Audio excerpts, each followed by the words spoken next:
Secretary, if you would please call the roll.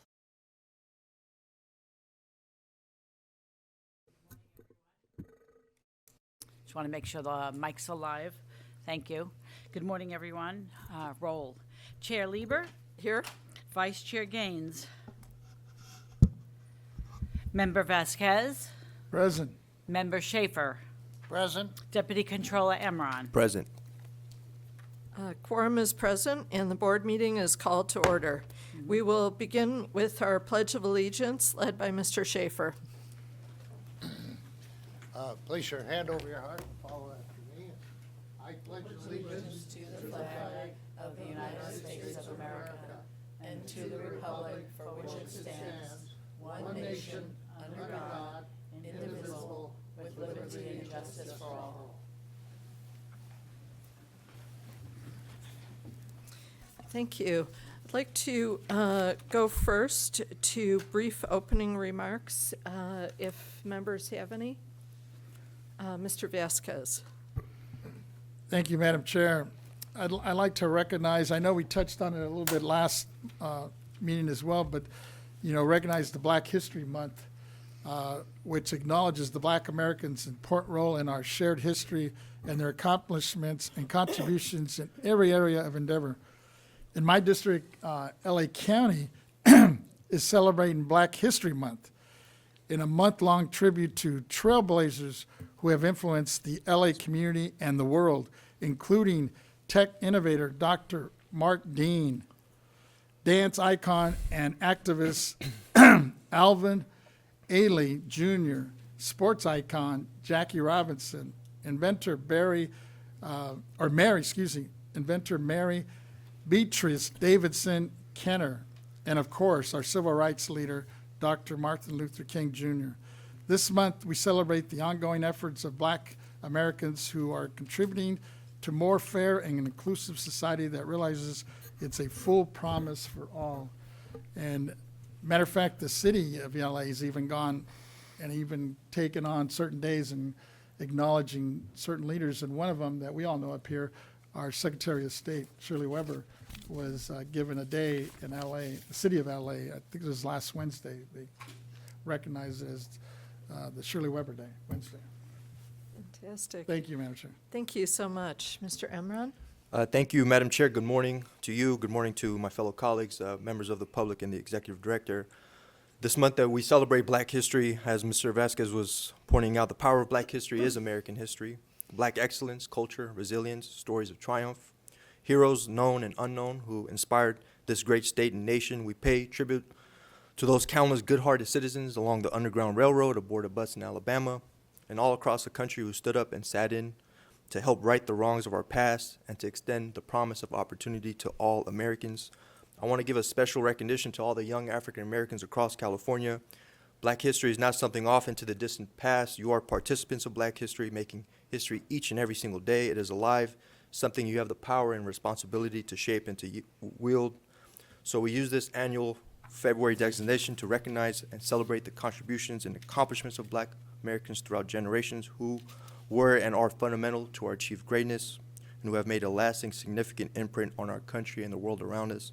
And lastly, a very happy Lunar New Year as we honor the rich heritage of our Asian American Pacific Islander communities, and we join with them in commemorating their most significant holiday rooted in ancient traditions, the Year of the Dragon. The fifth sign of the zodiac represents a mythical creature that symbolizes strength, power, wisdom, ability, good fortune, and success. So I want to take this opportunity to wish everyone a very happy and blissful Lunar New Year and share and accompany the festivities and celebrations that come along with it. Thank you, Madam Chair. I yield back. Thank you. Mr. Schaefer, did you have any opening comments? Yes, thank you. Well, welcome from Mike Schaefer, representing all the folks south of Los Angeles. I second all their good thoughts on Black history. I have been privileged to know and respect several civil rights leaders. One was James Meredith, the first Black person ever admitted to the University of Mississippi, with 200 federal troops helping him and the Supreme Court ordering he be admitted. He's still alive today at 88, and I'm proud to say I know him. I am good friends with the late Archie Moore, the boxer. I was his attorney for a while, world champion, light heavyweight. And Kwasi Nkrumah, who was head of the NAACP for many years. He's now an outstanding U.S. congressman from Maryland, and I've known him for 10, 15, 20 years. I have both good news and bad news from out of San Diego to share this morning. The good news is that this is the 69th birthday of Fraser Crane, who we know as Kelsey Grammer. He's 69 today. He's held that role of Fraser Crane for 30 years, which is really remarkable for somebody to be in a single role. He performed at the Old Globe Theater in San Diego. I learned that when I was at a Schwarzenegger event during the governor's campaign, and talked with Kelsey about his days in San Diego at the Old Globe and starting in his career. The bad news we have today is that, which has a silver lining, is that we have a student, not a student, just a young man, 21 years of age, who was on a trolley at the University of California at San Diego. He was at the Nobel trolley stop, Nobel Prize, that's the University of San Diego stop, and a homeless lady got on the trolley and saw he was asleep, and she took the cell phone from this 21-year-old man. But that's the least of it. She then pulled out a knife and stabbed him in the chest. She missed the heart. He did survive. But the good news is that she was sentenced to 13 years in prison this week in San Diego. And it just shows if this can happen in a upscale community like San Diego, UCSD, it can happen anywhere in California, and we have to take care of ourselves. Thank you. Thank you, Mr. Schaefer. And I wanted to add my voice to all the comments that have been made by my colleagues about the beautiful kaleidoscope picture that is California in terms of its history, but especially in terms of its future. And I wanted to mention that in addition to African American History Month and the wonderful Lunar New Year celebration, we also this week recognize the Japanese American Internment Day of Remembrance. And it is always so moving to me, the unfolding of history that continues to go on within California. It's one of the things that makes us very special. And it's not the case with every other location in our country, but in California we really do face our past and our future with confidence and with gusto. So we'll go on now to our informational announcement. And Ms. Cicchetti, if you could make that announcement for us. Yes. Good morning. Our first order of business is our informational announcement. This meeting is live streamed to the public and posted on the BoE YouTube channel. Therefore, we ask that all speakers please state your name first before you begin speaking for the record. We ask that you speak clearly and slowly into the microphone. I would like to remind the audience to silence their cell phones and any other wireless devices. Note that public comment is taken on each agenda item. The public will be invited to comment on matters before the board. If there are any members of the public wishing to speak before the board on any agenda item in person, we ask that you complete and submit to the Sergeant of Arms a public comment appearance sheet located at the entrance of the auditorium. If you wish to speak before the board by telephone, please dial the phone number and access code provided on our public agenda notice and follow the instructions of the AT&T moderator.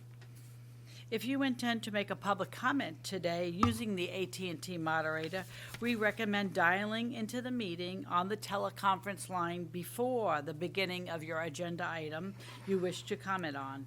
We recommend this as the audio broadcast of our website experiences a 1 to 3 minute delay between live stream and the live event.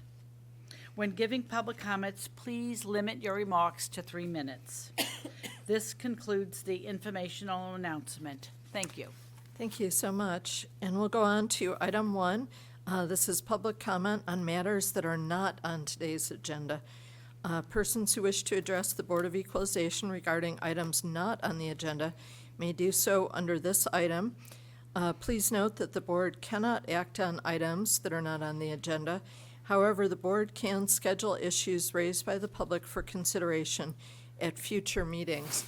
And we ask that if you have comments that are not relative to today's agenda, that you limit them to 3 minutes.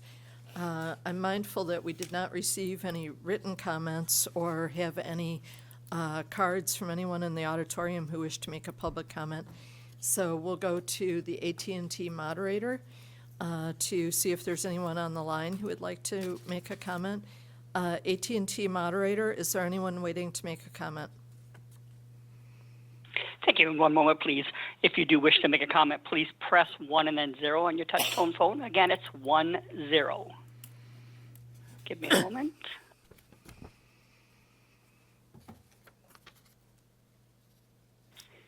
And currently no comments in queue. Okay, thank you. We'll go on to our next item, item 2, tax program matters, public hearing for property tax, state assessees, presentations on capitalization rates, and other factors affecting values. Mr. McCool, thank you. Good morning, Chair Lieber and honorable members of the board. My name is Jack McCool. I'm the chief of the State Assessed Properties Division. I am here to introduce the State Assessee's presentations on capitalization rates and other factors affecting value. Under Property Tax Rule 903, the board provides state assessees with the opportunity to make public presentations regarding the valuation of their unitary property. Today's agenda item also allows private railroad car taxpayers an opportunity to make presentations on factors affecting the taxable values of private railroad cars. These presentations are informational and do not require any board action. I am not aware of any state assessees or private railroad car taxpayers that are planning on making a presentation today. However, I will note that the State Assessed Properties Division staff has met with many state assessees already this year to discuss matters relating to the upcoming valuation season, and we have additional meetings scheduled. We're still in the process of developing our annual capitalization rate study for this year, and we continue to have ongoing dialogue with assessees regarding the study. We will continue to analyze any information that is shared with us. We will also continue to make ourselves available to any state assessees that would like to meet with us. That concludes my presentation for this item. Thank you. Thank you, Mr. McCool. Before we go to any members' questions, we can go out for public comment. I know that we have no written comments today, nor comments on cards from the auditorium, so we'll go to our AT&T moderator. Moderator, could you let us know if there's anyone on the line hoping to make a public comment on item 2? Certainly, thank you. If you would like to make a comment on item number 2, again, it's 1 and then 0. Please press 1, 0 at this time. Currently no comments in queue. Thank you. Members, do you have any questions for Mr. McCool? Mr. Vasquez.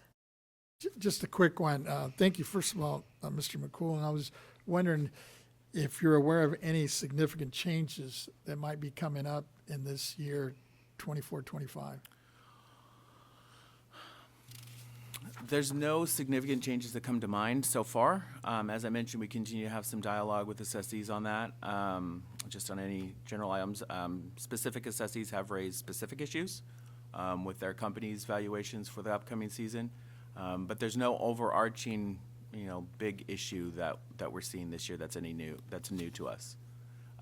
There will be an additional opportunity in April for state assessees to make public presentations to the board, so there's also that opportunity as well. But there are, specific issues that certain assessees have raised with us, and we're taking those into consideration and having discussions about how they should be handled. But we don't have any overarching, large, or emerging issues.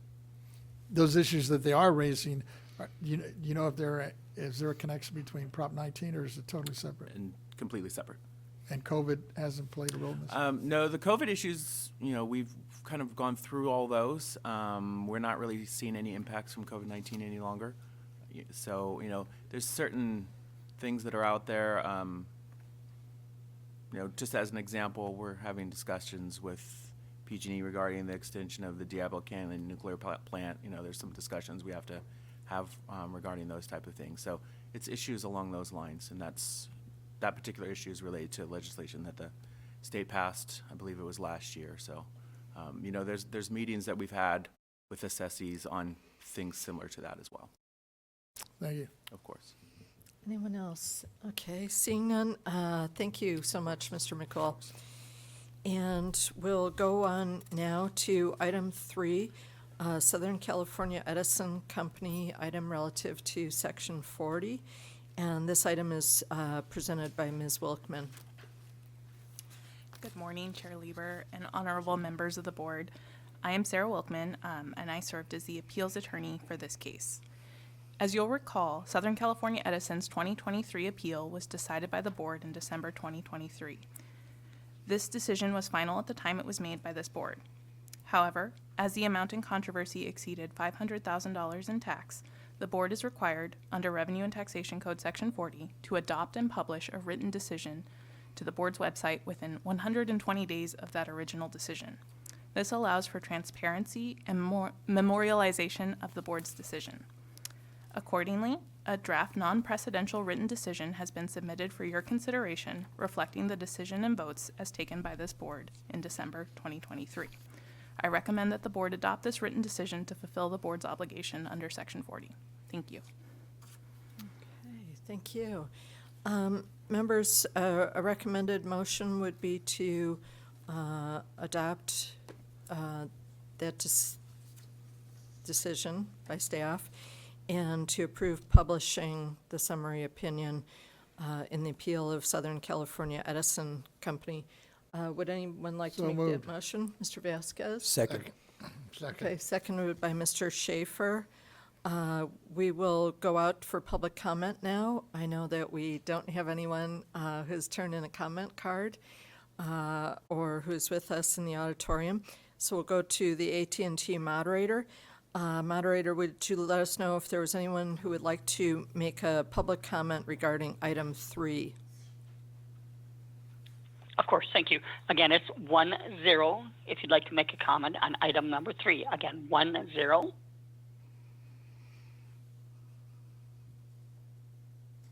And currently no comments in queue. Okay, thank you. So members, Mr. Vasquez has made the motion and Mr. Schaefer seconded it to approve the decision and approve publishing the summary opinion in the appeal of Southern California Edison Company. Okay, Ms. Cicchetti, if you would call the roll. Chair Lieber, Aye. Vice Chair Gaines, Member Vasquez, Aye. Member Schaefer, Aye. Deputy Controller Emron. Aye. I don't, if you would like to go back to Mr. Gaines on this one? Vice Chair Gaines?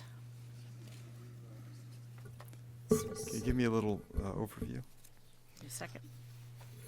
This was to approve staff's decision in item 3, Southern California Edison Company, under Section 40, to approve the decision and approve publishing Thank the you. summary opinion in this appeal.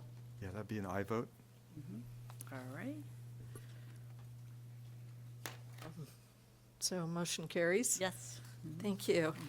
And we'll go on to item 4. This is also presented by Ms. Wilkman, which is Liberty Utilities, also under Section 40. Good morning again, Chair Lieber and honorable members of the board.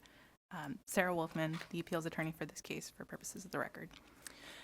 So as you may remember, Liberty Utilities' 2023 appeal was decided by this board in December 2023. This decision was also final at the time it was made by this board.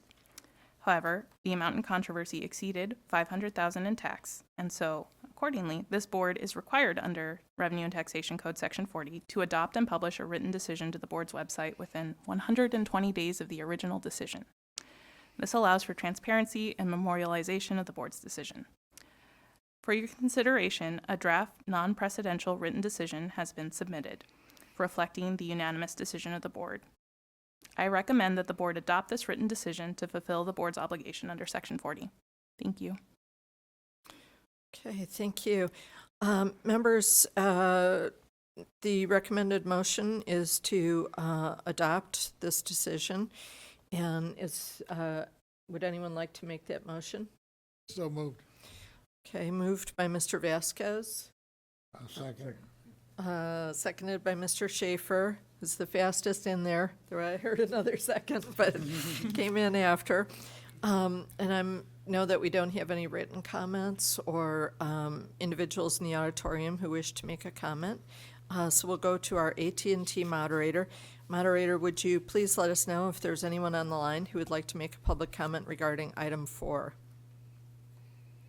Certainly, thank you. And if you'd like to make a comment on item number 4, please press 10 at this time.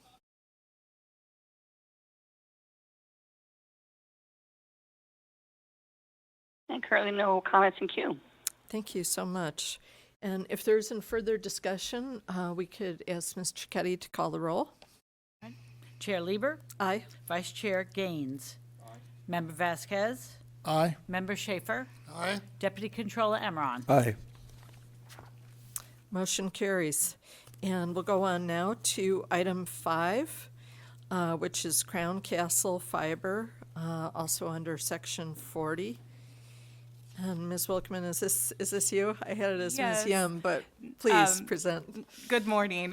So I am here on behalf of my colleague, Ms. Sonia Yim, Sarah Wilkman again for purposes of the record. My colleague, Sonia Yim, served as the appeals attorney for this case, and she extends her apologies. She wishes she could be here, but she got called in for jury duty. So I have the honor of presenting our last Section 40. So for the record, Crown Castle Fiber's 2023 appeal was decided by the board in December 2023. The decision was final at the time it was made. However, the amount in controversy exceeded $500,000 in tax, and so the board is required under Revenue and Taxation Code Section 40 to adopt and publish a written decision to the board's website within 120 days of that original decision. This allows for transparency and memorialization of the board's decision to the public. A draft non-precedential written decision has been submitted for your consideration, and I am recommending that the board adopt my colleague's draft written decision to fulfill the board's obligations under Section 40. Thank you. Okay, thank you. So members, the recommended motion is to adopt the decision in Crown Castle Fiber case. Mr. Gaines? I had a question. Okay, well, let's take the motion first, and then we'll go straight to your Well, I question. was wondering, since these are a handful of items that are no appearance, that they could not be handled on one motion instead of having 8 different items. If I were writing this agenda, I would have had item 3 to include everything on the page. Is it too late to do that, or can we let her tell us about 5, 6, 7, and 8, and then have a motion?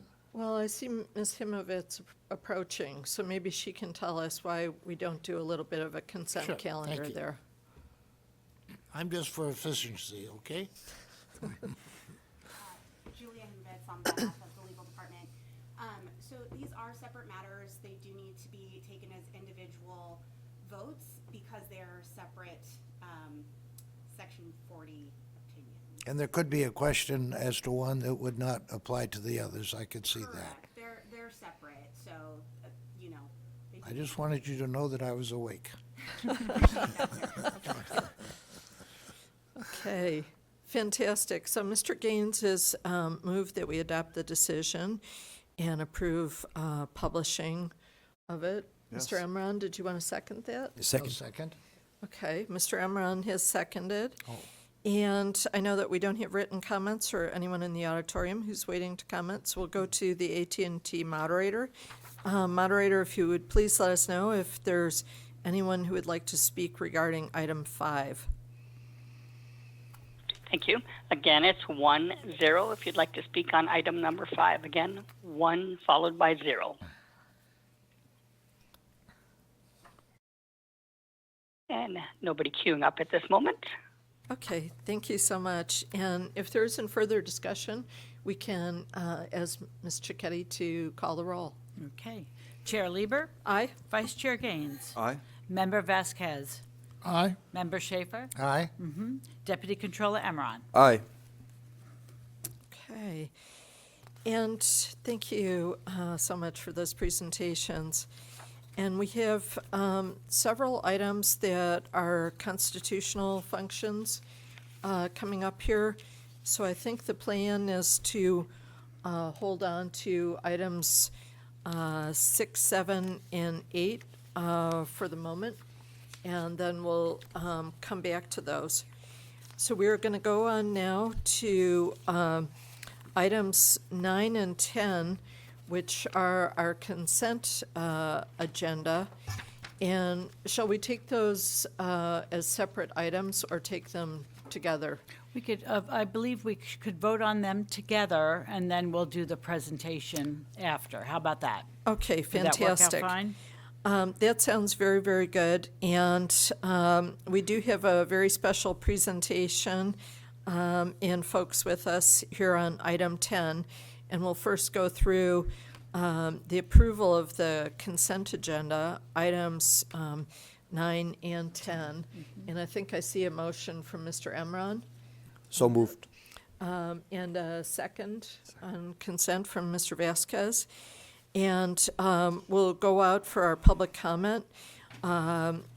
We do not have anyone who has signaled that they would like to speak to these items 9 and 10. So we'll go to our AT&T moderator. Moderator, do we have anyone on the line who would like to speak to items 9 and 10? Thank you. And so please press 1-0. Again, if you'd like to speak on item numbers 9 or 10, please press 1-0 at this time. And currently nobody in queue. Okay, thank you. We'll come back for a vote on this one. The motion was by Mr. Emron with a second by Mr. Schaefer, Mr. Vasquez, to approve the consent agenda. Ms. Cicchetti, if you would call the roll. Yes. Chair Lieber? Aye. Vice Chair Gaines? Aye. Member Vasquez? Aye. Member Schaefer? Aye? Deputy Controller Emron? Aye. Okay, fantastic. And as I mentioned, our item 10 today is a very special resolution of recognition of one of our longtime and very important staff. And so I'd like to ask our staff member who is retiring, Mr. Rowell, and his manager, Mr. Schwarting, to please come forward and join us here at the table and give us a little bit of information.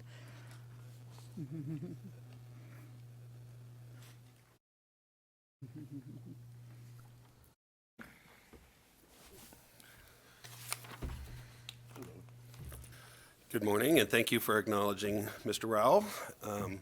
I'm Ricard Schwarting. I've had the privilege of working with Mr. Rowell for 27 of his 38 years at the Board of Equalization here. His retirement is leaving a giant hole in the tax area services section that I'm afraid we may never completely fill. He's taking transitional knowledge with him that we've only captured part of with the modernization. Without getting too long-winded, we can't thank him enough for all he's done for the Board of Equalization and the tax area services section, and he'll be greatly missed. Thank you. Mr. Rowell, if you'd like to make some comments. I'd like to ask, did you come to us just out of college? I mean, you must have been a kid. Actually, I had hair when I first started, so, but yeah, I was going to school all the time. I was in the BoE, so they told me to do this, take this class, this class, this class, and here I am today. I'd like to add that Fantastic. he's been part of our mapping unit for so long. He started with paper and ink maps and has been able to do training along the way and has transitioned all the way up to the full GIS mapping that we do today. Fantastic. Well, we so much appreciate your service, and it's really the longtime staff members that add Their the family. strength to our state government. So thank you so much. And I know that Mr. Cuddy is waiting to read this resolution regarding your service into the record. So if you would do so, please. Yes, thank you. Honoring Anthony Gerald Rowell on his retirement. Whereas Anthony Gerald Rowell, Research Data Analyst 2 in the Tax Area Services section, will retire on January 31st, 2024, after 37 years of outstanding and meritorious service to the state of California and the California State Board of Equalization. And whereas Anthony began his career with the California State Board of Equalization on July 31st, 1986, as an office assistant in the Central Files section. And whereas as a result of diligent work and demonstrated ability, he advanced to positions of increasing responsibility, first earning appointment to the position of Office Assistant 1, and after ably serving the occasional sales unit, he moved to the Tax Area Service section, advancing to the position of Printing Trade Specialist and Drafting Services Aide and Delineator.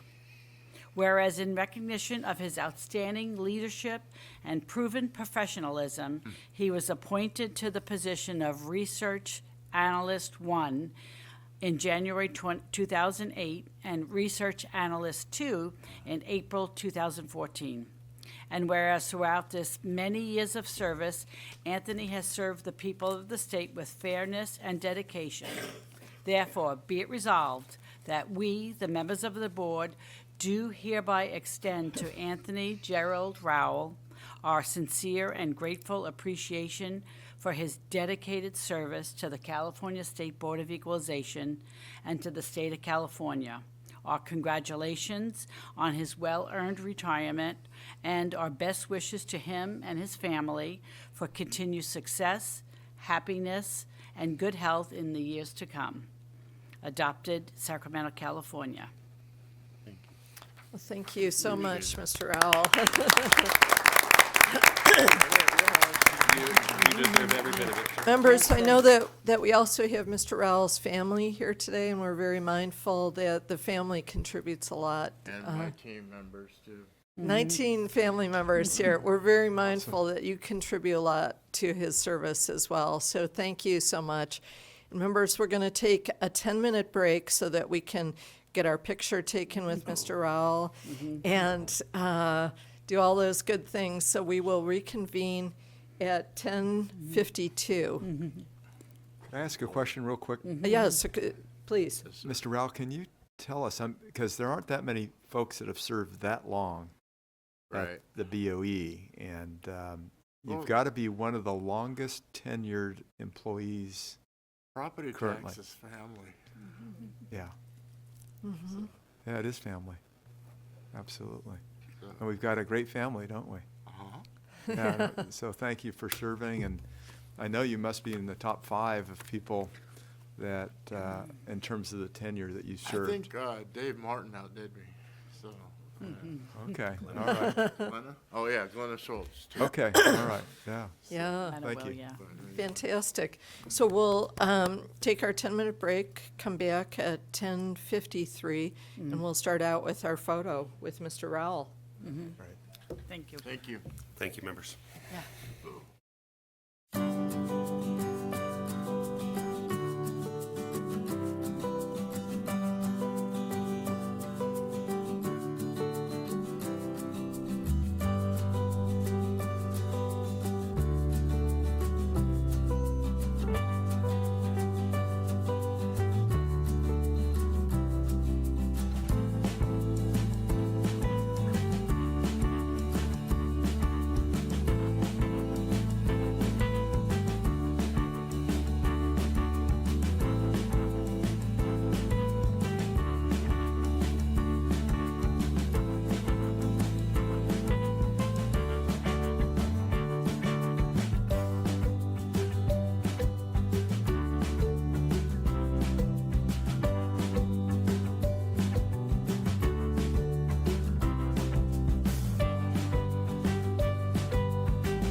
start time for coming back to order is 10:52. So I think we're right on time. I think we gave everybody a full 10 minutes. And we're going to go on to our agenda item 11 under board member matters. This is the Affordable Housing Board Work Group report, presentation of the blueprint of property tax incentives for affordable housing. And this will be presented by Mr. Vasquez. Mr. Vasquez. Thank you, Madam Chair, Lieber, and members. The blueprint submitted to you is for review and discussion. I want to point out that this is just a preliminary draft, which still needs further revisions. The executive director and staff reviewed it and made recommended corrections and changes, which my staff incorporated as much as possible. But to meet the deadline, not all were captured. So we are not only continuing working with her, but we are also incorporating your input and recommendations in the following weeks. The blueprint has 5 chapters, and I explained in chapter 1 its intent and purpose is to focus on property tax incentives for affordable housing. Specifically, number 1, to explain the exemptions that apply to affordable housing under current law. Number 2, to identify the current gaps in the law presented to the board in testimony over the past year or 2. And 3, to describe the policy proposals presented to the board as ideas for addressing these gaps. Chapter 2 summarizes the incentives, generally the welfare exemption for affordable housing, and Chapter 3 summarizes the process for obtaining the welfare exemption, both the board's role and the assessor's role. We diagrammed the basic steps in a process map in Appendix A so that readers can see why the process takes time. Chapter 4 focuses on 6 gaps that speakers brought up as problem areas in obtaining the exemption for housing projects. And Chapter 5 focuses on potential policy ideas proposed to the board to address the gaps. In the interest of time, I will summarize the gaps and the potential policy ideas for addressing them together. Gap number 1 is the $20 million exemption gap on low-income housing projects owned by privately funded nonprofits. Housing for the homeless owned by the AIDS Foundation is limited to $20 million exemption for all properties statewide. The proposed policy idea is to eliminate that cap, which the board supported in SB 588, which was Senator Ben Allen's bill, a 2-year bill that would address this if passed. Gap 2 is the length of time it takes for proof of low-income occupancy. Under Section 214, even after the BoE issues an OCC, the assessor must receive detailed information from the owner, Form 267-L, showing each unit that is rented to a low-income household. Vacant units that do not meet this requirement on the January 1st lien date are not exempt use for the rest of that year, though they may be for the next fiscal year. Sometimes developers do not submit the correct information either to the BoE or to the assessor. Sometimes the assessor's office conducts a field inspection. All of this takes time. Developers may pay property tax during this process, sometimes hundreds of thousands of dollars over several years, though some may apply for reimbursement after the exemption is finally approved. They pay interest to borrow the money to pay the taxes, which further increases the development cost. Proposed policy ideas. Some speakers and legislators recommended bills to allow assessors to conditionally grant the exemption at the earlier steps, for example, within 30 days of the application, as in AB 84, the Ward bill, last year. This year, Assemblymember Ward introduced AB 2353, which would allow nonprofits to forego paying property tax payments without penalty while their exemption applications are under review, provided the property is deed restricted for affordable housing and the developer already has received the OCC from the BoE.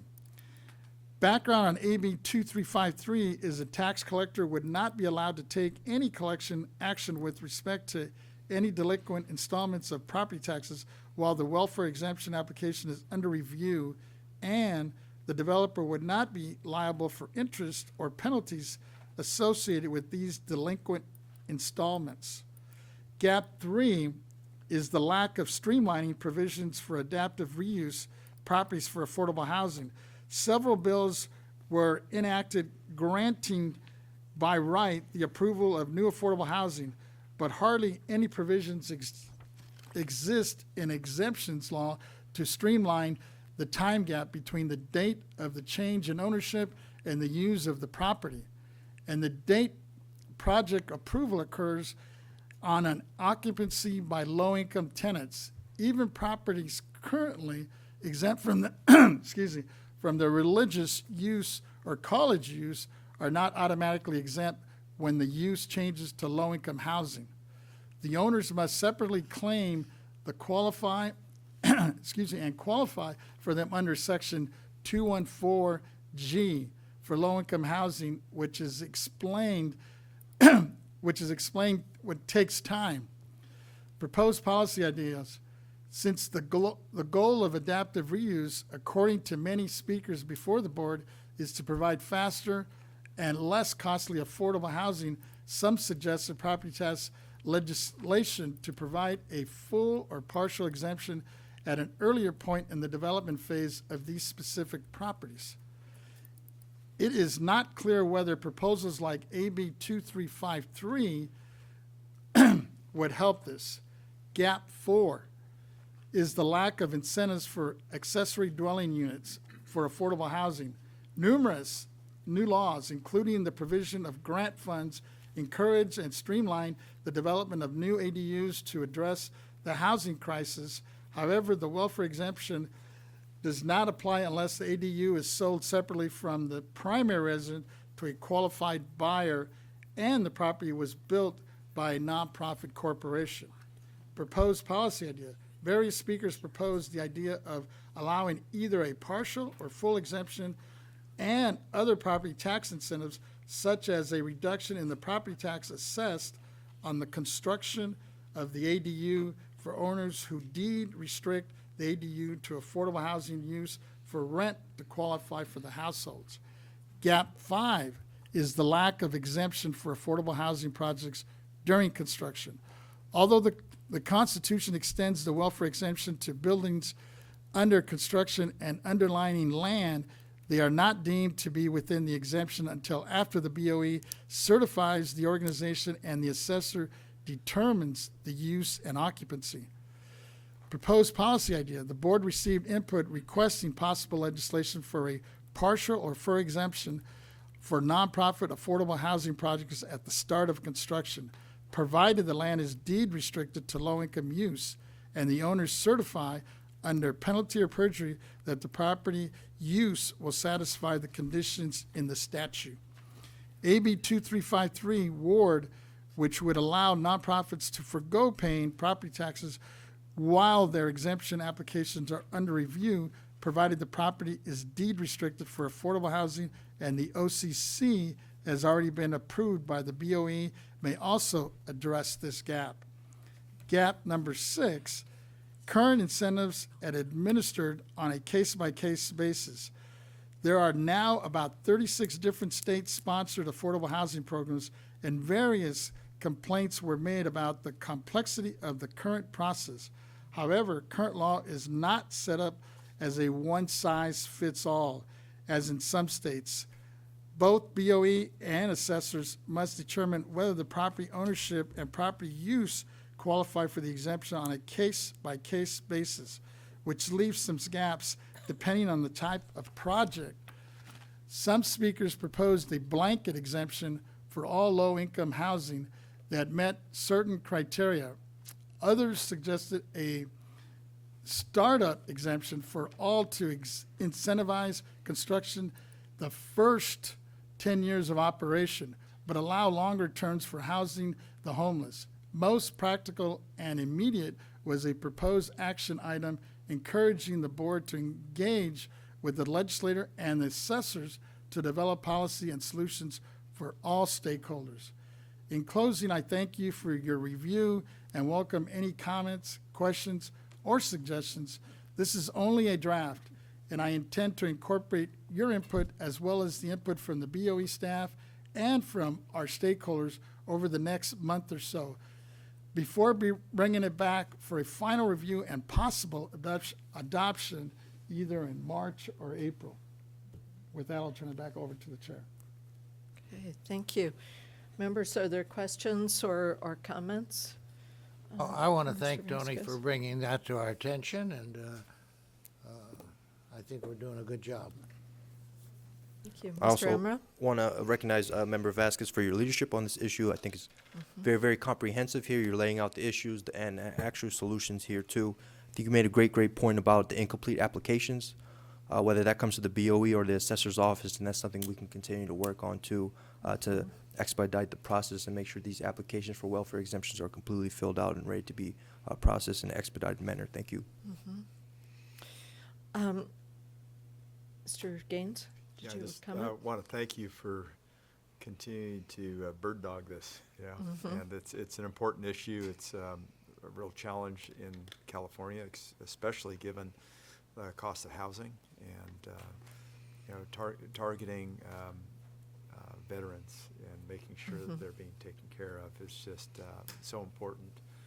And we've got, seems like we continue to talk about trying to solve challenges, and yet they're hard to solve, aren't they? I mean, we continue to try to attack them and resolve them, but I just want to thank you for shedding light on it and trying to make sure that we're getting the funding that we need. Obviously, we can do what we can here at the BoE. I'm glad that we have sped up the process that Mr. Emran brought up in terms of the application for welfare exemptions. So we need to continue to make sure that we're streamlining it and people can get a quick answer. But the funding mechanism is always a challenge, and here we are in another budget challenge, I think not just this year, but maybe for a couple years ahead. So thank you. No, thank you all. And once again, I just want to stress that this is still a draft. So if there's anything as you're looking through it, or if you're talking, especially folks in your district, developers, because at the end of the day, we hopefully want to come up with something that's workable and hopefully will streamline this process. Because I didn't realize, many of these developers are paying interest and taxes on these loans while they're waiting for approvals. And I think we're part of the problem up here at the state. So whatever we can do to streamline this, I think would go a long ways. Yeah, and to put in my bit here, I think all of the strategies to fill the gaps are very well taken. I have a special place in my heart for the ADUs and for making that more possible for homeowners and property owners to achieve while fulfilling the affordable housing need that's out there. And I think what you have suggested in here is very well taken as a strategy to be able to make that happen. That would increase housing so dramatically in California while preserving neighborhoods as they are. And I think that there are good ways of making that happen. But again, as Mr. Gaines referenced, taking away some of the barriers to that happening would really open up a lot of possibilities. And so if we could potentially bring this back in April so that we all have a chance to kind of really absorb it, and I think that would be great. And we do need to go out for public comment. And I know that there's no one who's submitted written comments and no cards from those in the auditorium today. So we'll go to our AT&T moderator. Moderator, do you have anyone waiting who would like to make a public comment on item 11? Ladies and gentlemen on the phone, if you'd like to make a comment on item 11, please press 1, then keypad. It's 1, then 0.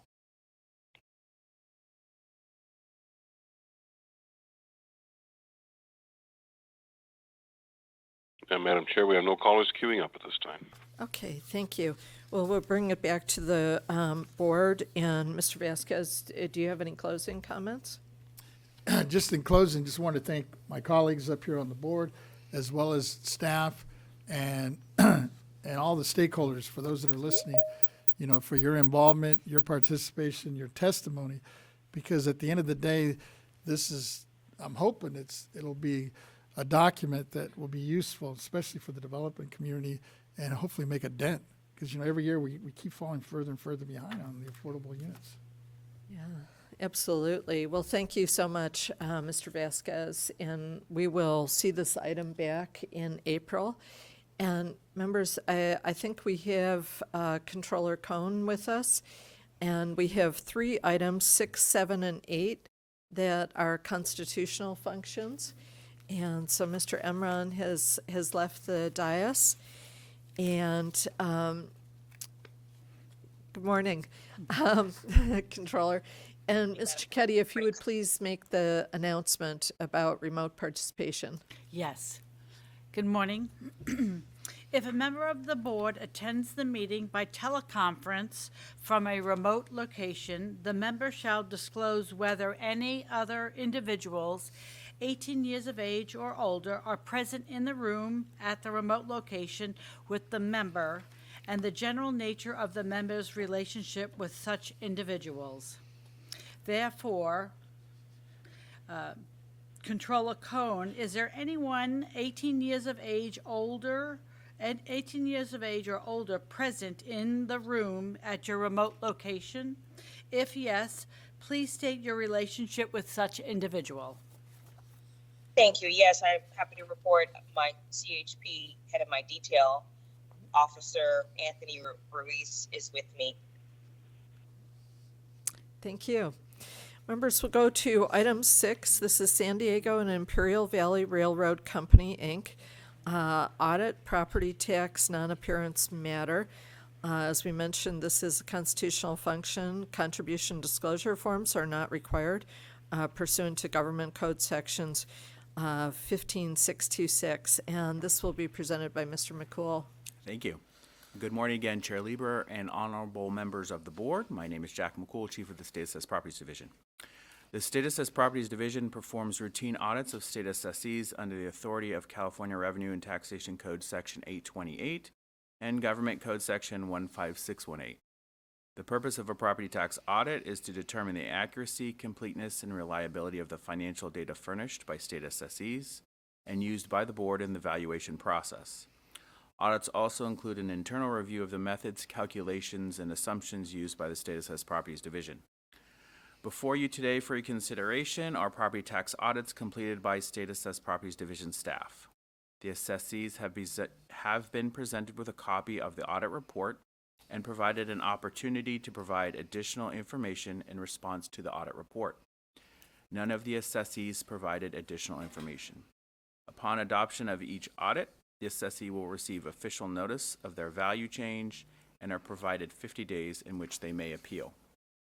The first audit before you today is for San Diego and Imperial Valley Railroad Company. I am available to answer any questions if needed, and I ask for your adoption of the audit for San Diego and Imperial Valley Railroad. Thank you. Thank you. Members, any questions? Okay, seeing none. The recommended, excuse me, I do have a Controller. Thank you so much. First of all, good morning, colleagues. It's good to be with you. Mr. McCool, I just wanted to check in about the San Diego and Imperial Valley Railroad Company. Did you see any audit findings that jumped out to you that were different than previous years? No, our audit covered routine matters, and there were no unusual items that were discovered. Okay. So the recommended motion would be to adopt the audit report for San Diego and Imperial Valley Railroad Company. Mr. Vasquez So moved. is making Second. the motion, seconded by Mr. Gaines. And I know that we have no comment cards nor any written testimony that's been submitted. So we'll go to the AT&T moderator. Moderator, is there anyone who would like to make a comment on item 6? And once again, to comment on item 6, press 1, then 0 on your phone's keypad at this time.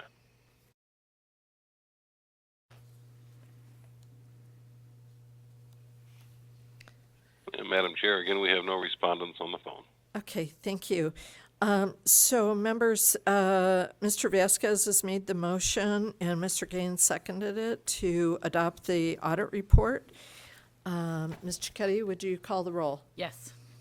Chair Lieber. Aye. Vice Chair Gaines. Aye. Member Vasquez. Aye. Member Schaefer. Controller Cohen. Aye. Okay, the motion carries. And we'll go on to item 7, which is Best Buy Health, Inc., audit property tax non-appearance matter. This is also a constitutional function. Contribution disclosure forms are not required. And this will also be Mr. McCool. Thank you. Chair Lieber and honorable members, the next audit is for Best Buy Health. They were provided a copy of the audit report and findings. They will also have 50 days after adoption of the audit findings in which they may file an appeal if they so choose. I'm available to answer any questions, and I ask for your adoption of the audit for Best Buy Health, Inc. Thank you. Thank you. Any questions on this one? If not, the recommended motion would be to adopt the audit report for Best Buy Health. Mr. Vasquez So moved. moves, Second. seconded by Mr. Gaines. And we've received no written comments and have no one in the auditorium waiting to make a comment. So we'll go to the AT&T moderator. Moderator, is there anyone who'd like to make a public comment regarding item 7? Once again, to comment on item 7, press 1, 0 on your phone's keypad.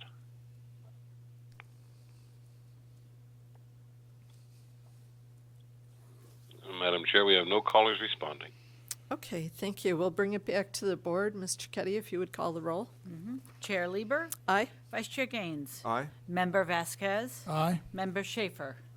Controller Cohen. Aye. Okay, that passes unanimously, and we'll go on to item 8, which I'm probably not going to get the name of this one right, but it looks like Global Telestar Link, possibly Corporation, and this is their audit property tax non-appearance matter. Again, it's a constitutional function. Contribution disclosure forms are not required. Mr. McCool. Thank you, Chair Lieber and honorable members. The final audit today is for Global Tel Link Corporation. The assessee was provided a copy of the audit report and findings. They will have 50 days after adoption of the audit findings in which they may file an appeal. I'm available to answer any questions, if any, and I ask for your adoption of the audit for Global Tel Link Corporation. Great. I Any do have a question. questions? Mr. Vasquez. Just a quick question. Thank you very much. Mr. McCool. Sure. And it's, as the audits you discussed appear to involve misclassifications in this one? And the errors, I was just wondering, have the taxpayers been instructed on how to properly classify property on this one? Yes, thank you for the question. So one of the most common items we find during our property tax audits is the misclassification of assets. So for a lot of the companies that we primarily use the cost approach indicator of value for, the classification of the assets into the proper asset class is very important because of the economic life that we assign to each asset class or asset category. So when they're misclassified, the amount of depreciation that we will calculate for the cost approach will be affected by that. So when our auditors discover those inconsistencies, one of the main jobs that we have for our auditors is to work with the assessee to correctly classify those assets for the audit period, but also for going forward. So we do make every attempt possible to work with the assessee to ensure that their reporting is correct going forward. Appreciate it. And Controller, did you have a comment or question?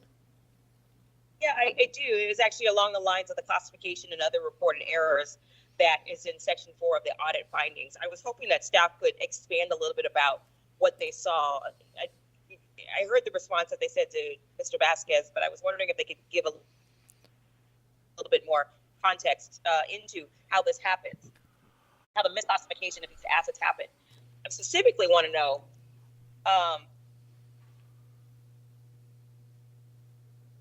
is this common? I feel like I recall a hearing maybe about 5 years ago where we were dealing with the wine. It was a constant misclassification of the vats and some of the storage tanks and units used in reporting their assets. So, Mr. McCool, either you or another member of the staff could they talk a little bit more just about the other reporting errors? Sure. Misclassification. Just generally speaking, I do think it sort of pertains to your question, but generally speaking, especially when it comes to our telecommunications industry, there are quite a few companies that have assets in multiple states. So one of the issues that we see is just classifying the assets or identifying assets that are specifically only in California rather than their entire system. So one of the common things we do find on our property tax audits for our telecommunication companies is just some inconsistencies in their reporting during our appraisal season that will raise some flags for us and identify companies that are good candidates for audit. And what we do find in a lot of cases is assets that maybe were in California that were not reported in California. We will find assets reported in California that turn out not to be in California. So we make every attempt possible to work with the assessee to, one, identify their property that's solely in California and should be subject to our property tax. These larger telecommunication companies, I think just the record keeping and their reporting requirements for our state and for other states makes the reporting a little bit difficult for them in some cases. And then also in the telecommunications industry, what we do see is a lot of mergers and acquisitions. And that's another area where we do find misclassifications of assets occurring. They're taking over a company and they're also taking over books and records of that company. So their computer systems, their accounting systems, for example, aren't always the same. And we will see oftentimes, and as our audit report notes here, some of that occurred specifically here. But there are cases where, as mergers and acquisitions occur, the assets can be misclassified. There can also be errors on our staff's part by assigning incorrect economic lives to certain asset classes after mergers and acquisitions. So those are some of our common occurrences when we do these audits for telecommunications companies in particular. Figure for the assets that have been misclassified? I'm sorry, the connection was a little disrupted. I didn't quite hear your question. Okay, my question is, what's the total figure for that related to this telecom company? I'd have to ask our legal department. I'm not sure, being a non-appearance item, if I'm allowed to share that number publicly. Okay. The numbers are in the audit report and findings that were provided and distributed to the members, but I'm not sure if I can share that publicly. Yes, I have that in front of me. What I have that in front of me. I just wanted to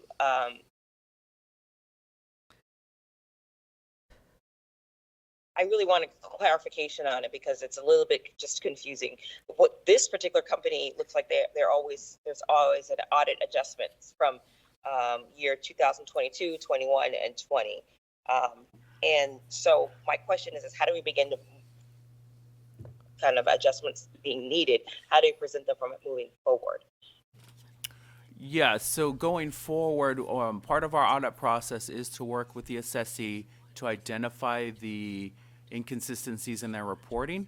And what our auditors will do is to work with the assessee to show them the correct reporting, work with them to help them identify their assets correctly in their accounting or whatever software they may be using. So we do make every attempt possible to ensure that the reporting is correct for the years under audit and then also going forward. And the numbers that are in the table for 2023, that's in the record, are these reported in the millions? They're reported as shown, correct, yes. All right, thank you very much. What other industries have misclassifications? You highlighted the telecom industry, but what other industries also have chronic misclassification? It's possible for it to occur in any of our industries. It is most common in the telecommunication industry simply because of the nature of the equipment and the reliance that we place on our cost approach for the telecommunications industry. But for example, gas and electric, we have a lot of large utilities that have significant amounts of property that are reported to us, and that's another example of an industry that could have a misclassification of assets. All right, thank you very much, Madam Chair. I turn it back over to you. Thank you. Thank you. Mr. Schaefer. Mr. McCool, my questions go to items 6, 7, and 8. I want to ask you if in your audits you work with them to be sure they know what they're supposed to do and they do it right. If you find that they really know what they're supposed to do, but they're not doing what they're supposed to do, that's mischievous. It could be fraud. It could be negligence. The findings that you make may be just factual and not legal, and there may be good faith, there may be bad faith. I think our duty is more than to just note and file. If we're finding some lack of good faith or maybe bad faith, I think we should have the jurisdiction, and I know we do, to look for sanctions. On the other hand, if they're showing a good faith, I don't like to see people penalized. Sure. So I do see penalty section amounts here. So I want to know that you have an eye for waiving penalties for those who are showing a good faith. And I also want to see that you have an eye for reporting, confidential if you can, or non-confidential if you can, to this level, i.e. Mike Schaefer and the colleagues, as to bad faith. Sure. I think we have a duty to the people we represent. That's why we exist, is to find out that everything is done according to the book. And I want us to know that we're doing more than just auditing. We're auditing to find out information that could be acted upon. And I'm here not just to note and file, but to look at what you have and question it and approve it and maybe take it from there. Yeah. And I thank you for those comments, and I will note that I believe there is a statutory provision that would allow us to assess an additional penalty if we found fraudulent activity. Thankfully, in my time with Board of Equalization, which is starting to creep up there, we have not encountered any obvious fraud. So it is something that we do look for. How big is your time? I haven't been here that long. I've been here since 2006. Oh, thank you. Yes. And then as regards to the penalties that are attached in these audit reports, they are statutory in nature, and they are a result of the escaped assessment amount. So it's not necessarily a penalty, for example, for late filing that we'll see with our property statements, but they are statutorily imposed because it is an assessment that was missed and should have otherwise. So are you if done saying that correctly, the been on the roll. statutory penalty might be a get-out-of-jail card? Here, we have to apply certain percentages as required by statute. Okay, thank you. Of course. Thank you, Mr. Schaefer. Members, if there are no further questions, The recommended motion is to adopt the audit report for Global Tel-Link Corporation. So moved. Mr. Vasquez moves and Mr. Gaines seconds. And we have no comment cards and no written comment. So we'll go ahead to our AT&T moderator. Moderator, is there anyone who would like to make a comment on item 8? Thank you, Madam Chair. Once again, to comment on item 8, press 1 then 0 on your phone's keypad at this time.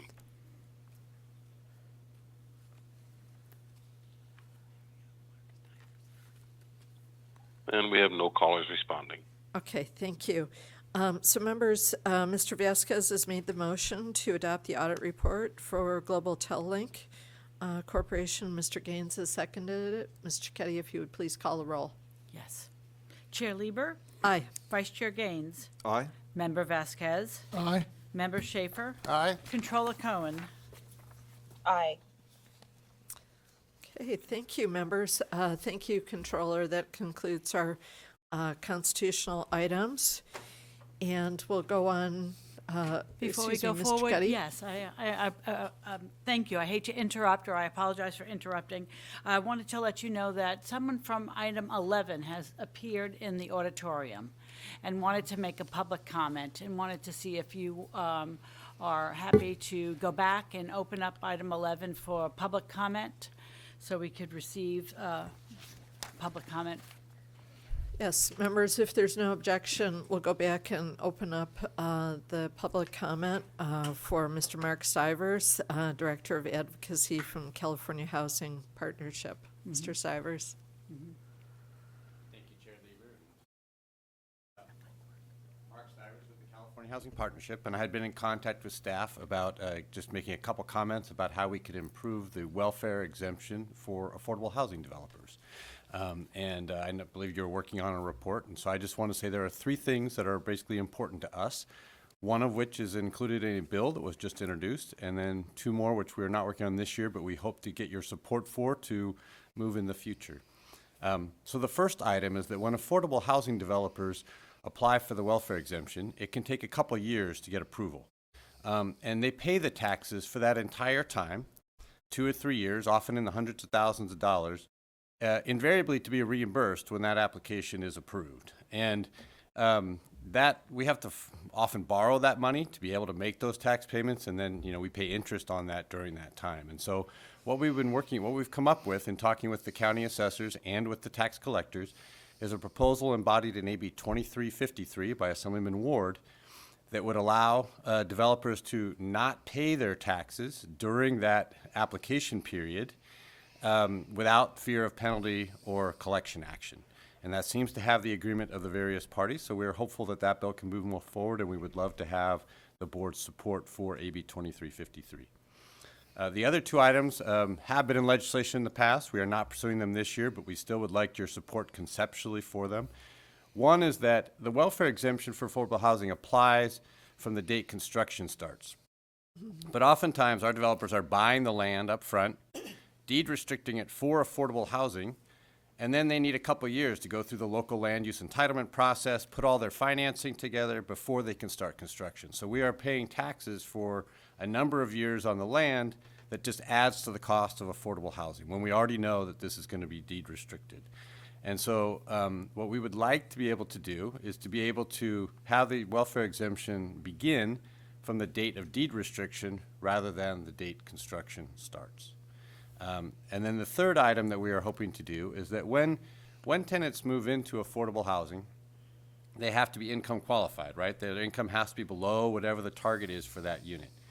Once they're occupying the unit, if their income goes up, we do not evict the tenants, right? We actually want to support people in increasing their income. We know that housing is hard out there. And so we only look at the people's income when they first come into the unit, not later. But current welfare exemption law sets caps at a certain point where the owner of the property loses the exemption on the unit because the tenant's income went up too far, and through no fault of the owners. And so for developments that receive low-income housing tax credit, that cap is 140% of the area median income. For developments that don't receive low-income tax credits, it's 100% of the area median income. We can live with that 140% of area median income cap, but we would like to bring the non-LIHTC developments up to the 140% cap like the low-income housing tax credit developments. There really is no distinction in our mind between the two. How you finance it doesn't really relate to how you operate the property. And we think that we want to, we want to ensure that developers are not penalized when a tenant's income happens to increase. So those are the three Time's items. expired. Yep, those are the three items that we seek for your support. Thank you. Thank you very much, Mr. Stivers. It's good to see you. Good to see you as well. Okay, members, we'll go back to item 12, which is our executive director's reports. And we'd like to invite up Ms. Stowers to present to us.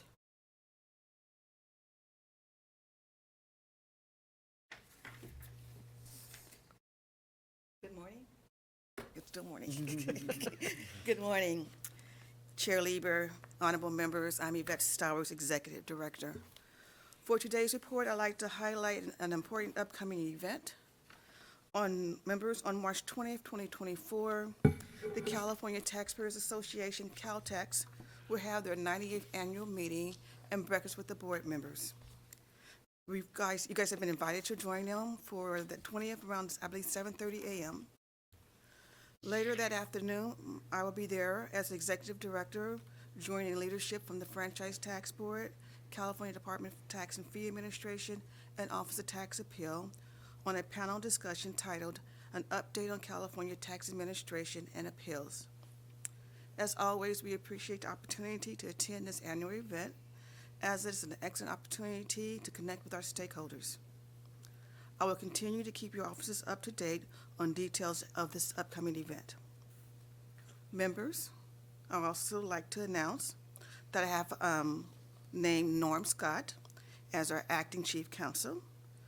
Mr. Scott has over 22 years' experience leading, developing, and implementing statewide tax policy for the Franchise Tax Board. In addition, Mr. Scott previously served as a member of the Franchise Tax Board Executive Management Team, most recently the Deputy Chief Counsel prior to his retirement.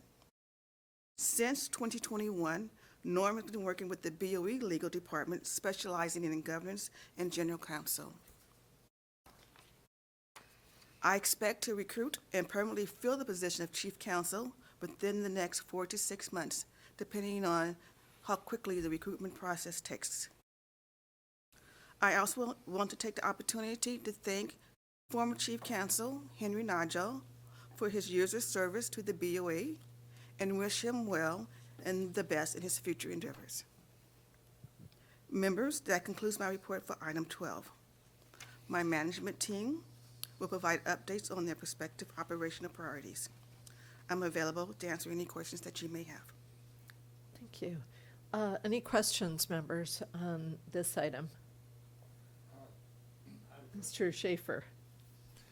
You mentioned Mr. Nancho and the fine service he's provided. Has he relocated? Is he, do you know where, what he's? I do not know, sir. Pardon me? I do not know. Don't know. Thank you. Okay. Any other questions? Mr. Gaines. Yeah, if I could, I want to thank Mr. Nanjo for his service.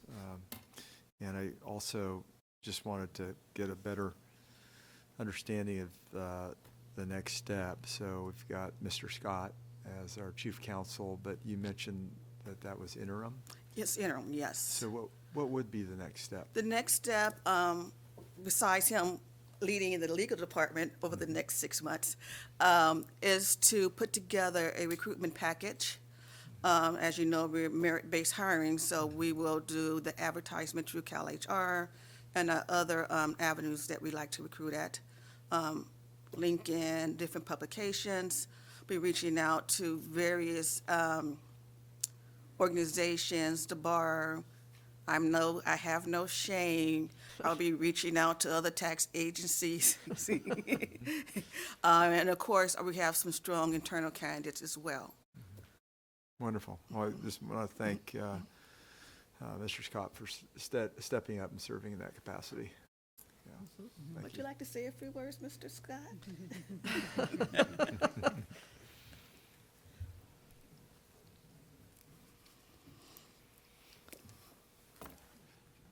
Ms. Stowers will learn that you never offer an attorney a microphone. I would just like to say that I appreciate this opportunity to serve the department and the board and the legal staff.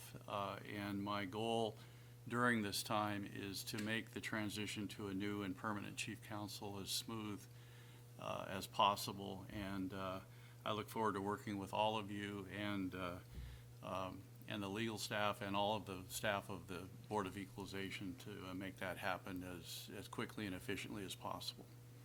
Okay. Mr. Emron had a question, and then Mr. Vasquez. Thank you, Madam Chair. I also want to thank you, Mr. Norm, for stepping up in this situation, and also thank Mr. Nanjo for his years of service to this Board of Equalization. I think the board's in a great position because of all the great work he's done. Ms. Stowers, you said it's going to be a 6-month process? It could take up to 6 months. Up to 6 months. Up to 6 months, 4 to 6 months. 4 to 6 months. Sounds like it's going to be a national search, so wishing you the best of luck, and of course this board is a great resource in that time being. Thank you. Thank you. Okay, Mr. Vasquez. Thank you. Just wanted to also weigh in, and I had an opportunity to talk a little bit briefly with Mr. Scott, and I know you have quite a bit of history within the state in the legal area, and just from your opinion, especially I guess having worked for FTB as well, what you may see as potential strengths moving forward. Because I think we're at BoE, we're looking to move on to the next level, and I always thought that whoever comes in as the next legal counsel, we need to obviously somebody with that vision and that depth, and I know I don't know if it's an application or the bulletin isn't officially out, or is it? It is not out yet. Yeah. We're still, one of the things I want to have an acting in place, and we'll work together and To developing develop the that? bulletin. Yeah. Yeah, because I have the opportunity, especially in LA, to run across a lot of attorneys and groups, and within different legal groups, MABA and other very active political and community-oriented attorneys out there. And I just wanted to hear from Mr. Scott as well to make sure that, at least when I throw it out there to folks, that I'm looking to try to recruit the best person. Hopefully we'll take it to the next level in the legal area. Yeah, I think that's very important, and I certainly agree with your comments. I think it's going to be critical for the new chief counsel to have a clear vision of where the department and the legal staff should go to maintain the quality of services that we've always offered and even improve those where there's improvement. I've already had some conversations with Ms. Stowers about even beginning that process now during the interim. I'll be working closely with her to try and find any efficiencies we can have or seek input from assessors or stakeholders or the community on ways that we can seek to improve what we do, how quickly we do it, and the quality of the services we provide. So I think that it's a great opportunity for the right person. I think it will be critical to get the right person in there. It's not just a sit at a desk and shuffle a paper job. It's working with so many different constituencies that someone with the people skills to deal with that, coupled with the legal knowledge of what the board does and what can be accomplished by the board is going to be the things that I will be looking for candidates in the process. No, I appreciate it because, well, and I know we have a couple of attorneys up here on the dais as well, and I'm actually married to one myself, and so I know there's Shall I different offer ways my condolences? In full disclosure, right? I love being an attorney, but I've always said I never would be wanted to be married to one. I understand that, but along those lines, and you all know, especially those that are in the legal field, that there's so many ways to interpret law, right? And one of the things that I really appreciated when I was the mayor in Santa Monica is working with a city attorney that was willing to ask me, basically as an elected, what is it that you're trying to do? And then he would navigate the legalese to make it happen. And I think BoE is at that position now. As we move to the next level, And I just, at some point, maybe this might not be the appropriate time, but at some point I'd like to have that conversation with you and get your thoughts and ideas as we look and recruit the next person in this position, because I think it's going to be such a key person for us as we look and as we've been talking. I know several of the members here, as we're looking at the affordable housing and the incentives, that we need to be very creative, sometimes very legally creative, to make these things happen and to really do the right thing, especially as we're talking about streamlining some of these processes. And a lot of those things get hit by legalese down the road, and usually those are obstacles and stumbling blocks. And I think we need that person to be able to navigate that for us. Thank you. Appreciate it. Thanks. Disclosure, my parents met in their law school contracts class. Mr. Schaefer. Yes, being married to an attorney is not all that bad. I mean, you have a full understanding of things like community property. You ever win any arguments? I'd like to ask you, or I want to tell, this is for Yvette, that I've worked with the Board of Equalization on a number of matters in Nevada. And I would think that they might have attorneys, I know they do, that would give their right eye to be able to work in California. And I might say the same thing about Arizona. I mean, those folks are living in deserts with 100-degree temperature. They should be so blessed to know there's work in Sacramento. So if I was going to do a search, I would at least send a communication to the BoE of Oregon, Nevada, and Arizona and let them know that we got something that they could consider. Thank you, sir. Thank you. Anyone else? Mr. Gaines? If I could, Mr. Scott, what are your intentions? Because I know that you've been helping us out. So upon hiring the new chief counsel, would you remain on staff? That's my plan, if they'll have me, good. of course, yes. Yeah, we appreciate you and filling that role. I've very much enjoyed the work here with Ms. Himovitz and with Henry when he was here. We spoke of that just the other day, that I'm interested and excited in doing this transitional period as acting chief counsel, but I also look forward to returning to my former life as a retired annuitant working only a few days a week. So yeah, well, we appreciate you, and thanks for remaining on the team. Great, thanks. Okay. Seeing no other discussion, thank you, Mr. Scott, for being here and for stepping up into this role. And a huge thank you to Mr. Nanjo for all of his service here. And we'll go on to our next item. And I wanted to mention, we're not taking public comment until we've concluded all of the items under the Executive Director's report, with the exception of number 13, which we're coming up on now. We will take public comment at the time when we do that item. So Ms. Towers, item 13, and this is the California Assessors Association Training Needs Assessment Survey. Ms. Towers.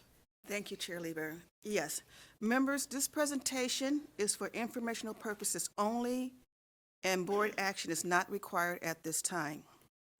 At the October 24th meeting, the board adopted a motion directing the board and the executive director to work with the California Assessors Association to develop a survey tool to send to the county assessors to determine the current training needs and pressure points regarding assessment appeal boards. Pursuant to the board's request, then CAA President Christine Lee, Kings County Assessor, Clerk Recorder, created and sent a survey requesting information on the assessments appeal training to all 58 county assessors. As indicated in the memo provided to the board, responses were received for 35 of the 58 county assessors. Of the 35 counties that responded to the survey, 24 reported having assessment appeal boards, and the remaining 11 counties appeals are heard by the County Board of Supervisors, serving as the County Board of Equalization. The response provided indicated there was a general consensus among the assessors that assessment appeal board members should have more training. In addition, a need for regular refresher training and continuing education was identified as well. Several of the responses included a desire to have members taking training on various property tax topics. Other non-training pressure points listed in the survey included a lack of applicants to serve as AAB members, and some counties indicated that training should be provided to county council so that they would be better able to assist and support AAB members. To provide some background, Revenue and Taxation Code requires that new members of AAB boards successfully complete a course of training conducted either by the State Board of Equalization or by the county at the county's option. In accordance with the statute, BoE has developed a self-study training session designated to provide information about the local equalization process. Completion of the course qualifies for the training required by the statute. It is also important to note that training is not statutorily mandated for members of county boards of supervisors or county council. However, those members are highly encouraged to attend training courses to keep abreast of important changes in the assessment appeals process and property tax law. AAB members, county board of supervisors, and county councils are able to and are encouraged to take all property tax training offered by the BoE. Additionally, there is no statutory requirement requiring continuing education. Again, members, today's presentation is for informational purposes only, and the survey results are outlined in a memo attached to the agenda. Action is not required by you at this time, as the training course required of the BoE is already in existence. That concludes my presentation, and I'm available to answer any questions that you may have. Thank you, members. Do we have questions for Ms. Stowers? Mr. Schaefer? Yes, Ms. Stowers, we have some huge counties like LA County, and we have some very small counties, and they have quite different situations. I would imagine the small counties would have difficulty finding people with really much experience in dealing with appeals. Are we stuck with jurisdictional requirements that only somebody from that small county can deal with it, or is there a larger venue of maybe somebody that will handle 10 small counties, boards that have great experience because they're from a larger county? I just wondered how, if we are hampered in our ability to do a job by the fact that many of our counties don't have that kind of appeals talent. We are by jurisdiction, so let's say LA County cannot have an AAB board for Modoc County. Sure. I got a small county. So it's by jurisdiction. So if we And we're not appointing their AAB members. That's an important distinction. That's a county job. Yes. Board of Supervisors appoint their AAB members, or the Board of Supervisors act as the member. Well, I want them to have a lot of liberality in as far as how far they can go to find competent people, because I wouldn't want our smaller counties to hurt for lack of experienced review people just because they are a small county. After all, we're a state business, and if I have an action for declaratory relief about a statute, I can go to any county in California that has any possible nexus to it. And so I want to know that our small county people can get the ear of some larger county people. Thank you. Okay. Mr. Vasquez? Thank you, Madam Chair. And thank you, Ms. Towers, for your remarks. I guess I have a couple questions. One of them is in response to question 2. Most of the 35 counties said that no formal AAB training courses are available, but a few said the materials are available for AAB members, and some said the clerk does the training. Then it says that many use BoE's self-study course, but only 5 require it. How many is most, and a few, and some, and many? Well, I don't have the raw data in front of me. And to be respectful, I can't give you the numbers, but I will look it up and give you the numbers. I don't want to say most is 4 and a few is 3, because I don't know. Appreciate it.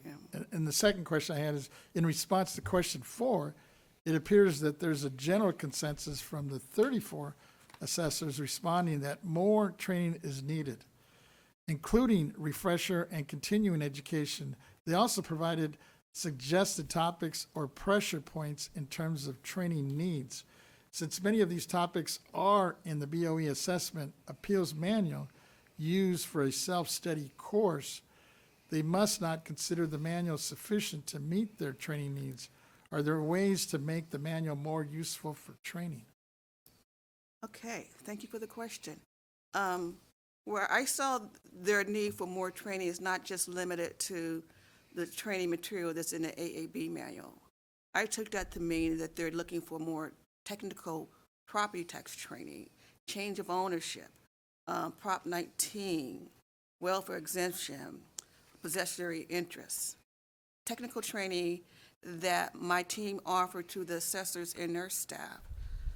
We talk about it all the time, and that's the training that is available to AAB members should they choose to take the courses.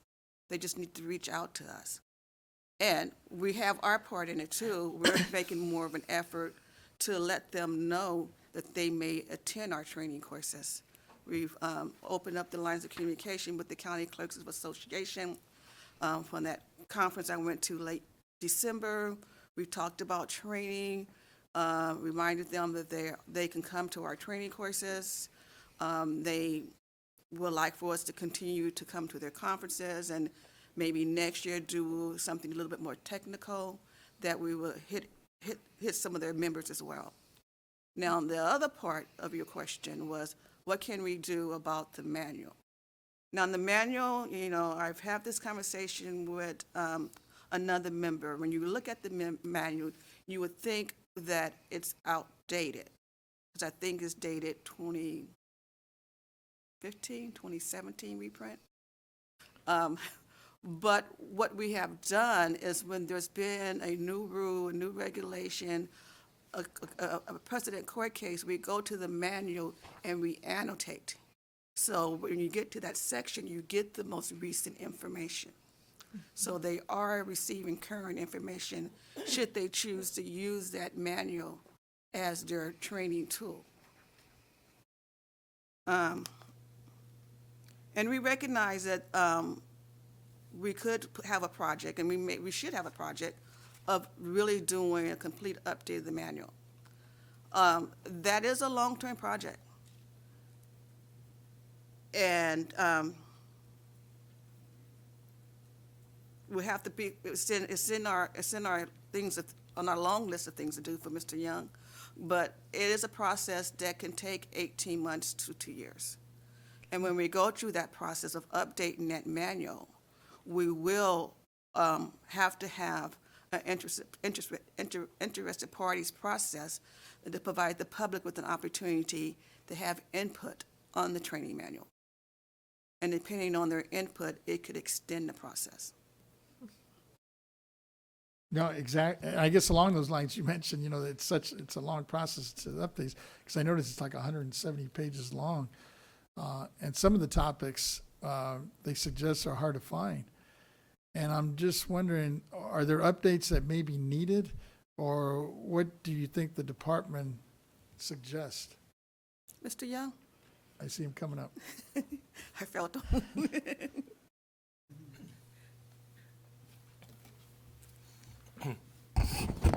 Morning, honorable board members.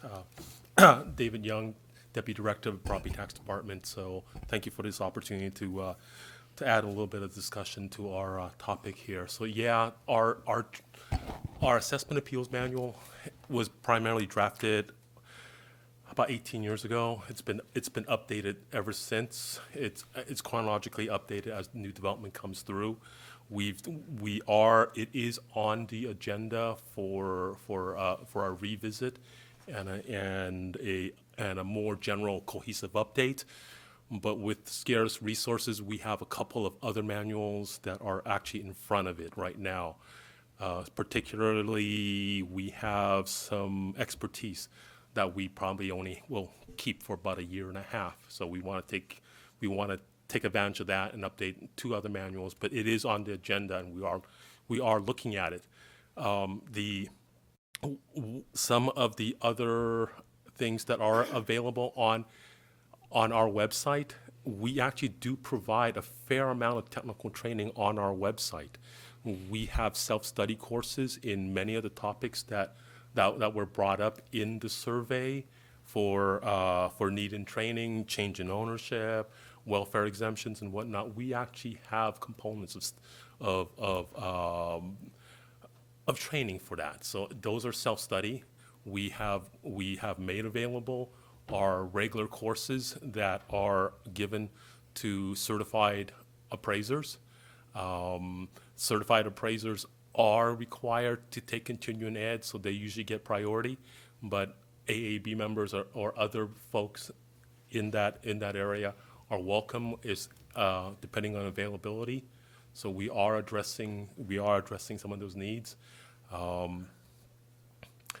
So it's an ongoing discussion. I believe we are trying to make all our resources available to whoever wishes to take advantage of those. Appreciate it, thanks. Of course. Yeah, and I think let's see if I can frame this as a question. You said wishes to make it available.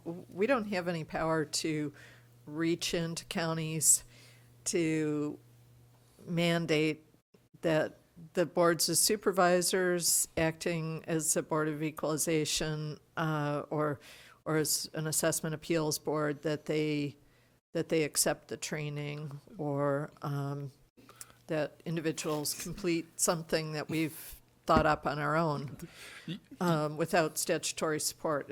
Am I understanding it right? You are absolutely correct on that. So there is only a requirement for AAB members, new AAB members, to pass a certain course of study. That's the only requirement, and whether they do it through us or through the county at their choosing, it's their option. Once they pass that course of training, there is no continuing education, nor do we have the ability to mandate such training. So we have training available in general. We make it available. Whoever is interested in it, they can sign up and take all our online classes, or as availability allows, then the in-person training or the remote training that we do give. So you are correct. We don't have the ability to reach in and make them do anything, and that only applies to AAB members. It does not apply to the boards of supervisors that are sitting as their own local board of equalization. So Okay. for them, there is no requirement for them passing any course.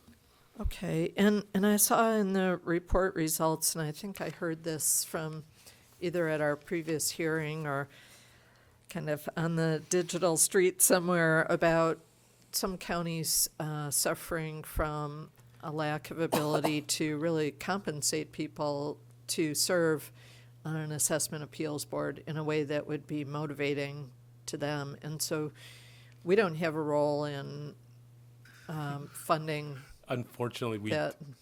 you are correct again. We do not have a role in recommending or having any say in how they compensate their AAB members. That is purely a county function. Okay. If I may actually go back just to add just a little bit of clarity, Mr. Schaefer had a question and asked, is there an ability for a county to take advantage of another board with expertise? A couple years back, there was statute that was passed that allowed counties specifically to form what they call joint boards. So you can have several counties, up to 3, that will form one board and have that one board hear their assessment appeals. To my knowledge, I don't believe any counties have taken that option just yet. How do you define here? I'm sorry? I'm sorry, I'm out of turn. Please, Through the go ahead. chair. Okay, so you said here. Oh, yes. For some of these regional Yes. opportunities. Yeah, so there is a provision in the RNT that allows counties to basically form a board, a joint board between 2 or more counties in order to decide or hear their assessment appeals. Okay. And so it is an option, okay. but it is HEAR. Yes. correct. I thought you not meant- HERE. I thought you meant HERE. No. Yes. Thank you. Okay. And presumably, if that did happen in the future, that would be between very similar counties. 3 rural counties might do that. That legislation was specifically targeting smaller counties with limited resources, and it allows them to aggregate their talent pool. Okay, thank you. And if there are no other questions, we'll go on to our public comment on this, if that's, are we sufficient I'm there? I'm good. Okay, super. We have one speaker card, and this is Mr. Mark Caprea, who would like to address us on this item.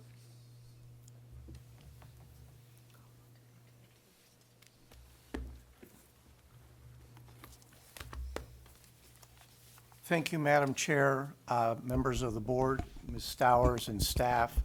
First, I want to thank you for the opportunity to appear before you today.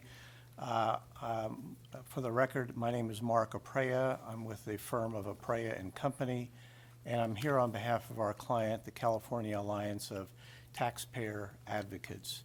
You may recall that at the October meeting in which this item was discussed, that we testified in support of the BoE taking a leadership role on training, in particular, taking the proposal that was then before the board that would have aggregated some of the rules regarding assessment appeals and making it more robust, adding to that the idea that there be some statutory authority to the extent that it exists for a particular rule, and if any rule had been adjudicated and that matter had been before the Court of Appeals or the Supreme Court, that annotation be noted so that county council as well as assessment appeals boards would be able to be better informed as to the rules, any controversy that may have been associated with that, and any judicial outcome. So we, in that spirit of urging the board to continue to take its leadership role in the area of training, I want to compliment Ms. Stowers and staff for this report. I thought it was very informative. She has, I think, identified some of the issues that we see and that our board members as well as our general membership have also identified in conversations with them. And I will just point out some of the matters that Ms. Stowers has already brought up. The comment here that most counties answered that no formal training courses are available in their counties. And I think that that is something that the BoE should note, right? And the idea here is that to the extent that you want a sound and robust assessment appeals board process, you have to have the necessary resources dedicated to that. And this comment, well, again, I don't know all the details behind it, certainly suggests that more could be done. In particular, I want to point out under question 4, in regards to training, there was a general consensus that more is needed.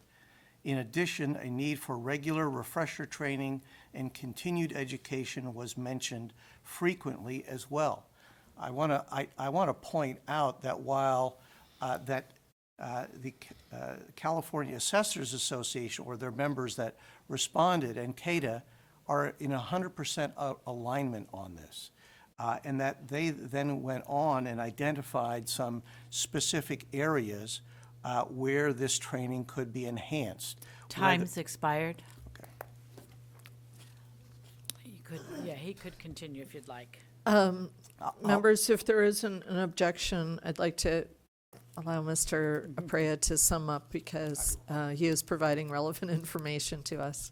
I think that also some felt that additional training could be provided to county councils. And I will say that while not a survey, we have experienced the same sort of things in our conversations with assessors as well as county councils, that they don't feel as well equipped as they ought to be. The last item I want to bring to your attention is section 1624.02 of the Revenue and Taxation Code. I'll just read a portion of it. The curriculum for course of training provided by the State Board of Equalization shall be developed in consultation with county boards of supervisors, administrators of assessment appeals boards, assessors, and local property taxpayer representatives. Again, I don't want to suggest that I know all the conversations that have been going on, but in a survey of CADA's leadership, as well as my conversation via text with Mr. Rob Gutierrez at Caltax, neither of us were aware of any involvement by these two taxpayer groups in the development of any training.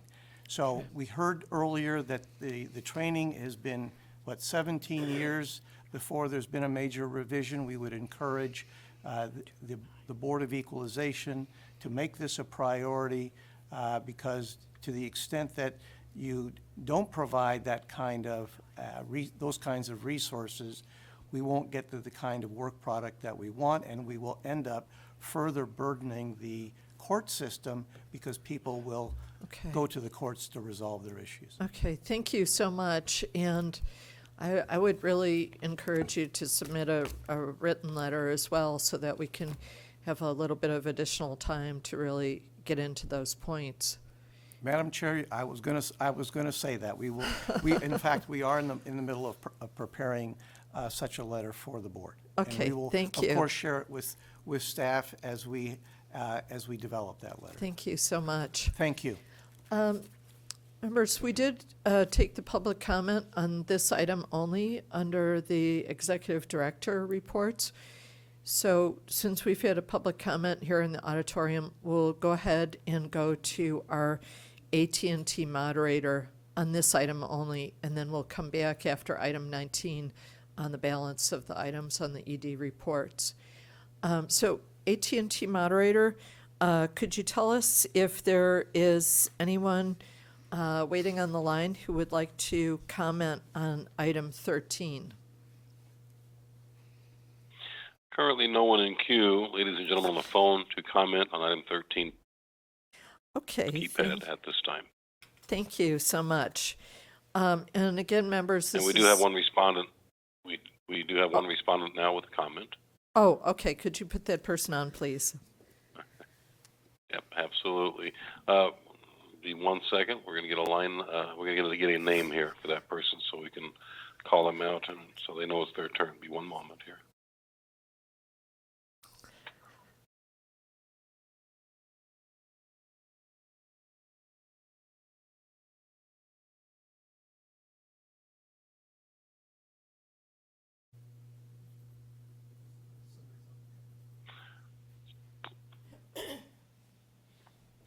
Okay, we're going to go to Vince Cohey. You go ahead with your comment.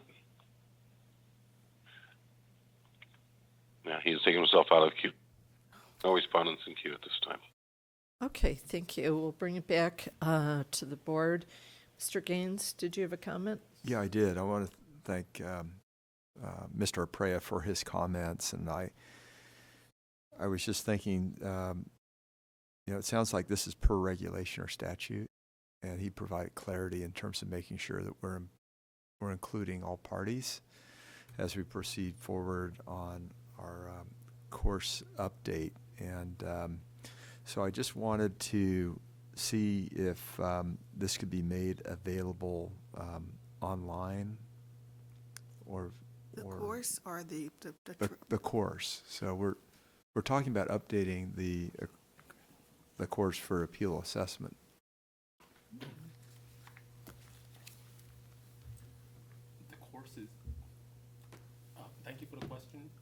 is already online. Oh, it is, okay. Yeah, it is. It's on our website. Okay. And it is under the assessment appeals training option. Okay. So, All right. yes. So it sounds like we provide it, we keep it updated. Sounds like we need more outreach in terms of who's engaged with the update. And there's only so much we can do as members of the BoE, as the chair was saying earlier, because we don't have the authority to say, you must do this. It sounds like there's statute for someone who's a member to take it the first time, but there's nothing about an update or other staff taking it perhaps. But I think continued communication with the California Assessors Association and of course with the clerks to communicate how important this is. And we'll just do the best we can. Yes. So thank you. Thank you, sir. I agree 100% that the communication, especially with the clerks of the board, is the key to improving the knowledge base for the AAB members. Yes. That's, we just have to let them know that we're here. As far as Mr. Pereira, thank you, Mr. Pereira, for your comments. And absolutely, when we get to that stage of updating the manual, we will be reaching out to the public. That's why I said the IP process, and it could take some time depending on their feedback. Right. So we're going to follow 1601.1, I believe it is, that you get the public's input. Just clarification if I could, because it was mentioned that there were issues in rural counties. And so can you expand on that just briefly? Because, I mean, if you can go online to take the course, where's the challenge coming from with regards to rural counties? I think the challenge, if I may, I believe the challenge probably is many-folds. One is it's just a general exposure. They may not know it's available. Okay. Two, it may actually have a lot to do with their ability to basically attract pay and keep somebody on the assessment appeals board. The smaller counties may get a couple of appeals per year to have somebody dedicated and be on there, especially when the compensation is not as high as some of the larger counties. That may be a challenge for them also. Okay. All right. Very good. Thank you. Okay. And I think we have Mr. Schaefer, but I just wanted to interject for a minute, if it's possible, also to look at if there's a relevant committee of CSAC, the Association of Counties. There might be a way to get that the information into the water table for the boards of supervisors as well, and see if that's a possible foothold there. Mr. Schaefer, did you have comments? I had no comment. Oh, okay. Thank you. Thank you.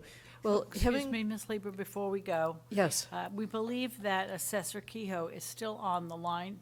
Can we try again? Maybe he got dropped. Yes. So, if you wouldn't mind. Certainly. AT&T moderator, if you could check again if Mr. Vince Kehoe is on the line, or anyone else on the line to make comments on item 13. Yes, we do have Mr. Kehoe. Mr. Kehoe, your line is open. Please go ahead. Hello, Madam Chair. This is Vince Kehoe. I'm the assessor and recorder for Mariposa County. And as the chair of the Education Committee for the California Assessors Association, the president, Christina Wynn, who's also the assessor of Sacramento, asked me to take this on as an ad hoc committee on the assessment appeals training for assessment appeals boards. So that's, I just wanted you to know that we're listening. Well, thank you. Thank you so much. Everything that's been said, especially by Executive Director Stowers and then Deputy Director Young, and even the questions that were asked by Mr. Schaefer and Mr. Gaines, are all pertinent. All of them, are pretty much right on topic. Mariposa is a perfect example of what has happened in that before I was elected as the assessor, I was on the Assessment Appeals Board. And even at that point, we were having trouble attracting qualified members. you have to have a certain amount of expertise, whether it's either as an assessor, a CPA, an attorney, and in a small county like ours, the numbers dwindled, fell off the assessment appeals board, and there was no assessment appeals boards, and now our board of supervisors serves as the board of equalization. So we're a perfect example of what has happened or what is happening in smaller. And I know that the board of equalization has I think Mr. Young kind of undersold it. There must be 25 classes that are online on all different topics of appraisal and assessment that anybody can take. When you sign in, you don't have to for a certain county. Anybody can take them. So there's an awful lot that's there. The training is available. The last point is that the assessors, usually the only time I meet with when it was an assessment appeals board, is at a hearing. That there's more than an arm's length relationship between the assessor's office and the hearing, or the assessment appeals board, and in my case, the board of supervisors or board of equalization, because it's a quasi judicial hearing, and that there can't be any tainting of you can't speak with those board members in advance to try to sway them one way or the other. So that when it comes to selecting the board members where the board of supervisors sitting as the board of equalization, they are elected officials, as you've stated. But then an assessment appeals board, they're members of the community. Sometimes you volunteer, very little compensation, and it's just difficult to keep them, to get them and train them and then keep them. So just sort of reiterating everything that's been said already, but I just want you to know we want to be involved in this process. Thank you very much for the time. Thank you so much for giving us that comment and for your engagement on the Education Committee as well. That's tremendously valuable for us to hear from you. So thank you so much for joining us today. And we'll bring it back now. Ms. Stowers, did you have any concluding remarks on this item? Oh, that completes my remarks. Thank you for your time and your questions. More to come. Thank you. Thank you so much. And thank you, Mr. Young, for your input there as well. And members, we're now at the time when we're going to break for our lunch hour. And so it's 12:20, so we are due back at 1:20 p.m.